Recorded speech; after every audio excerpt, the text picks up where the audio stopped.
Adventurous kids, explore with education and learning what a wild life is in the Everglades. I want to explore the Museum of Discovering Science. What plants do butterflies like? I want to know about Key West Adventurous Kids, learning and fun. Adventurous Kids!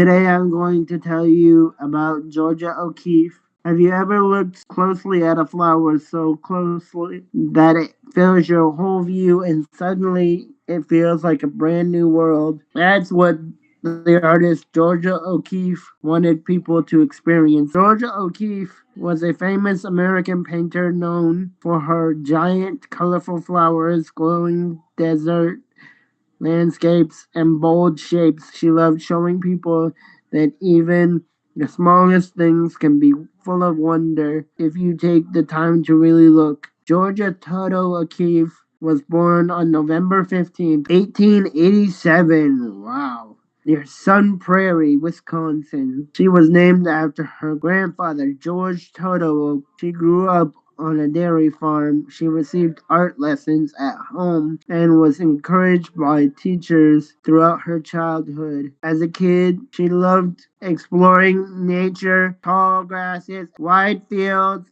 and tiny plants in the hidden soil. She also loved drawing and painting, and she practiced all the time. Even when she grew older and went to art school, she stayed curious about the world around her. She believed that art didn't have to look exactly like real life. It could show the way things felt. Although Georgia had a passion for art, it wasn't easy for a woman to become an artist. In the early 1900s, she was often looked down upon and not taken seriously.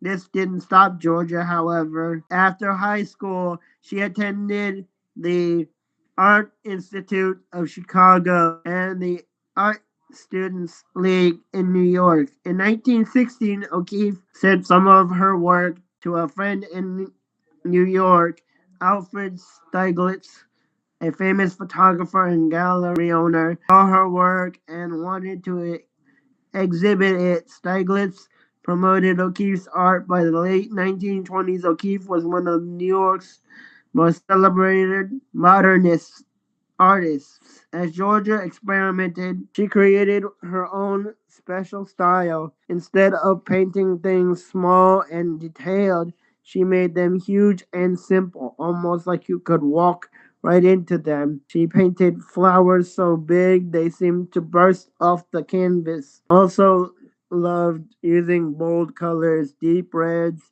soft pinks, and bright blues to make her paintings feel alive. Later in life, Georgia moved to New Mexico, a place with red rocks, cliffs, wide skies, and bright sunshine. She fell in love with the shapes and colors of the desert. She painted long, winding hills, bleached white animal skulls she found outdoors, and sunsets that glowed like fire. The Southwest became her home and inspired many of her most famous works. Georgia O'Keeffe kept painting for many years, almost her entire life. She showed people that art can come from anywhere.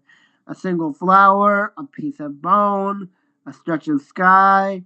Today, she's often called the mother of American modernism because she changed the way people thought about her art. Her paintings remind us to slow down, look closely, and discover beauty in unexpected places. After 1959, O'Keeffe returned to abstract art.